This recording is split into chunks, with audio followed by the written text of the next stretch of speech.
Merci. Vous savez, la ville-province de Kinshasa a été construite pour accueillir 400 à 500 000 personnes. Mais il s'est fait que le phénomène démographique, on se retrouve aujourd'hui à une gestion humaine de près de 15 millions de personnes.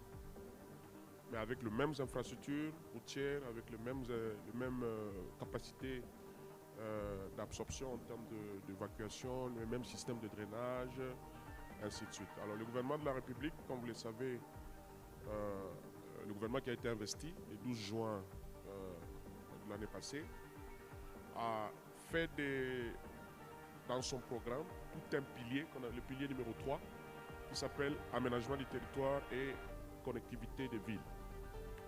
Ça veut dire que c'est une ambition au niveau gouvernemental. Et au niveau de la loi de finances, notamment la loi de finances en cours d'exercice, d'ailleurs avant de venir ici, il y avait toute une réunion d'évaluation, comme mon collègue le ministre délégué l'a dit, pour ce qui s'est passé le 4 au 5 avril. L'ambition du gouvernement de la République, évidemment, vous savez, la question d'aménagement du territoire, c'est une question concurrente entre le gouvernement central et les provinces, ainsi que les entités territoriales décentralisées. L'ambition est que non seulement qu'il y a un PPA, et ainsi que le SOSAC, le schéma d'orientation stratégique de l'agglomération de Kinshasa, qui est un plan provincial.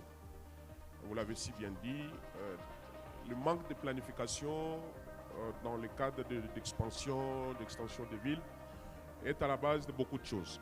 Et donc le gouvernement de la République va rendre obligatoire la question du développement des villes. C'est pour cela qu'il y a cette problématique que nous allons échanger avec tout le monde ici autour de cette panel, pour que tout se fasse désormais dans une approche cohérente, dans une planification, où on aura décidé les affectations des espaces pour telle activité.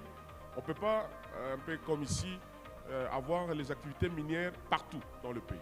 Il faut qu'on arrive à déterminer que les activités minières en RDC, dans son ensemble, sur base du schéma, un plan national qui est en train d'être finalisé, donc le schéma national d'aménagement du territoire, ainsi que le plan provincial d'aménagement du territoire, qu'on dise que dans le Haut-Katanga, les activités minières se font dans tel territoire, dans tel autre territoire.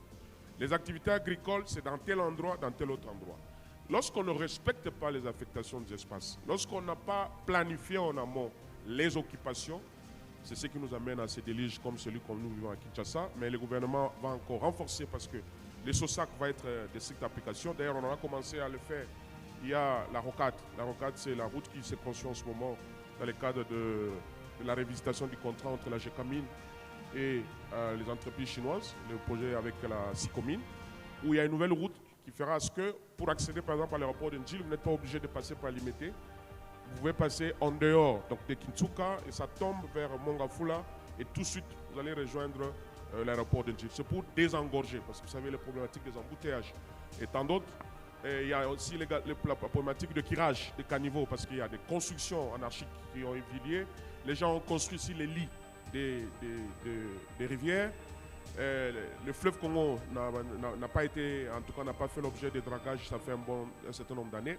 Et donc il y a des mesures drastiques qui ont été prises. Mon collègue le ministre de la Communication l'a annoncé à la suite de la réunion que nous avons eue autour du commandant suprême, le chef de l'État, la semaine passée, où on va procéder, en tout cas dans les jours à venir, à la destruction pure et simple de toutes les... On va casser. Oui, on va passer à l'action.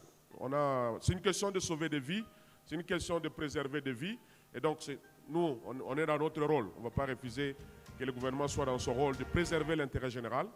Et donc, le ministre délégué auprès du ministre de l'urbanisme qui est en charge des questions de politique de ville, mon collègue de l'urbanisme, affaires foncières, les ITPR, le ministère de l'Intérieur et tant d'autres ministères. En tout cas, on va passer à l'action pour que nous puissions permettre à ce que la ville-province de Kinshasa, qui est la capitale, on ne peut pas se permettre que la capitale soit dans ces conditions, puisse être aérée et que le SOSAC, qui est le schéma d'orientation stratégique de l'agglomération de Kinshasa, soit de stricte application pour que les titres fonciers qui sont délivrés à Kinshasa, les autorisations de bâtir ou les permis de construire qui sont délivrés soient faits conformément aux affectations et à la planification en amont. Monsieur le ministre, ça c'est un gros chantier. Vous êtes avocat et vous savez, oui. Ce sera une bagarre impossible bakonzi misusu baza na banda kupesika moko banzela moko, est-ce que bokokoka? Comment vous pouvez dire à un gouvernement, est-ce que Bokoka? Vous vous adressez à un gouvernement? Moi, je veux que bokoka. Non. Attention, le chef de l'État a été élu en décembre 2023 et lors de son investiture le 20 janvier, il a décliné ses priorités. Et c'est de ces priorités que le gouvernement a élaboré, le gouvernement qui est conduit par la première ministre, la première d'ailleurs femme à être chef du gouvernement dans notre pays. Il y a tout un programme d'action, le PAG 2024-2028. Et dans ce programme d'action, chaque sectoriel, en termes de ministère, c'est pour cela qu'aujourd'hui, avant, on n'en avait pas. Aujourd'hui, le chef de l'État a fait tout un ministère délégué en charge de politique de ville. C'est pour passer à l'action. Le rôle du gouvernement, c'est d'agir. Le rôle du gouvernement n'est pas... C'est pour relever les défis, en fait.